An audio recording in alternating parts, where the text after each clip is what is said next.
All right, folks.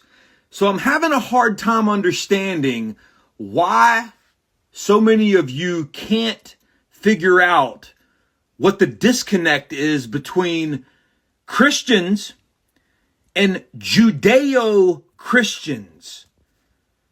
Because there is no such thing as Judeo-Christians. People that practice Judaism and Jews despise Jesus Christ. They spit on Christians in Israel. So what's the disconnect? Why are you having such a hard time understanding all of the Israel first, bought and paid for influencers out here and TPUSA, Judeo-Christian? It doesn't exist. It's a fallacy to manipulate you. Wake up.